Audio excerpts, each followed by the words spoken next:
Shalom Aleichem, avec vous le pasteur professeur Etoubianani Patrick, dans ce podcast numéro 7, découvrir son potentiel caché. Beaucoup meurent avec un trésor encore enfoui. Des livres jamais écrits, des ministères jamais lancés, des idées jamais développées, des talents jamais mis en pratique, des leaders jamais révélés. Le cimetière est l'endroit le plus riche du monde parce qu'on y enterre des potentiels non utilisés. Mais aujourd'hui, dans ce podcast, le Saint-Esprit pose une question. Enterreras-tu toujours ton talent ou le multiplieras-tu? Dieu a déposé quelque chose en toi avant ta naissance. Jérémie 1,5 le dit clairement. Avant que je t'eusse formé dans le ventre de ta mère, je te connaissais.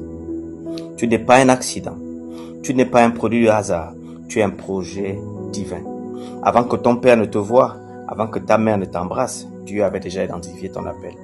Ellen White écrit, chaque être humain est doté de facultés capables de développement presque illimité. Éducation à la page 18. Ton potentiel est déjà un dépôt céleste. Le problème n'est pas que tu n'as rien. Le problème est que tu n'as pas encore découvert ce que tu as. Le leadership selon Dieu nous est compté dans la parabole des talents. Matthieu 25, 14 à 30. Un maître confie des talents, il donne 5 à l'un, 2 et 1. Vous remarquerez qu'il ne donne pas la même quantité, mais donne à chacun selon sa capacité. Le leadership biblique n'est pas l'égalité des talents, c'est la fidélité de gérer ce qu'on a reçu. Cette vérité est puissante.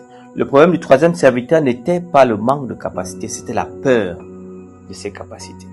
J'ai eu peur, j'ai jugé, j'ai caché ton talent. Combien de potentiels sont enterrés à cause de la comparaison, à cause de la critique, à cause de l'environnement, du manque de soutien, du complexe d'infériorité. Pourtant, le leadership n'est pas un titre. Le leadership est l'influence, la responsabilité, le service, la fidélité. Jésus n'avait aucun titre politique, mais il a transformé l'histoire politique, l'histoire contemporaine. Tu es une œuvre préparée pour l'excellence. Nous sommes son ouvrage ayant été créé en Jésus-Christ pour de bonnes œuvres que Dieu a préparées d'avance pour nous, afin que nous les pratiquions. Éphésiens 2,10. Le mot grec ouvrage est poéma, œuvre d'art. Tu es dans un chef-d'œuvre divin, mais une œuvre non exposée ne bénit personne. Un talent non exercé ne grandit pas. Un appel ignoré s'atrophie. Ellen White déclare, le plus grand besoin du monde est celui d'hommes. D'hommes qui ne se vendront ni ne s'achèteront. D'hommes qui sont attachés à la fidélité telle que la boussole Léopold Nord dans l'éducation à la page 57. Je paraphrase. Le leadership donc, c'est l'intégrité.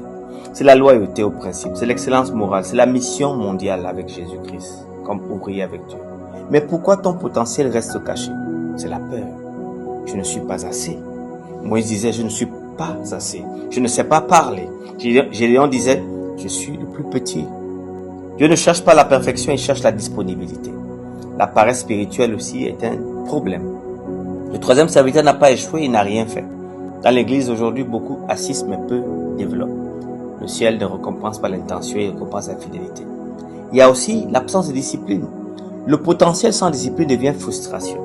Daniel avait du potentiel, mais il avait aussi la discipline, une vie de prière, une alimentation disciplinée, une fidélité au principe. Le leadership biblique commence dans la chambre de prière. Comment donc découvrir ton potentiel? Il faut identifier tes dons. Pose-toi ces questions.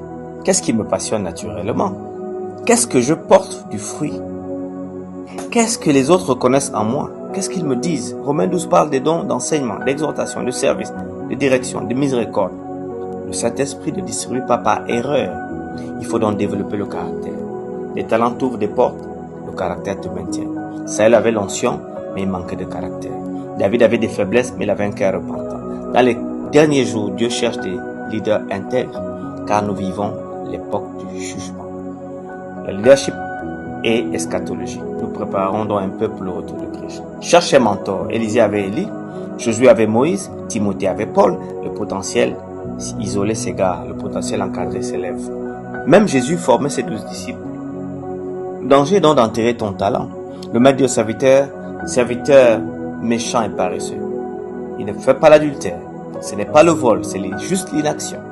Dans le grand conflit, Satan ne cherche pas seulement à te faire tomber, il cherche à te rendre inutile.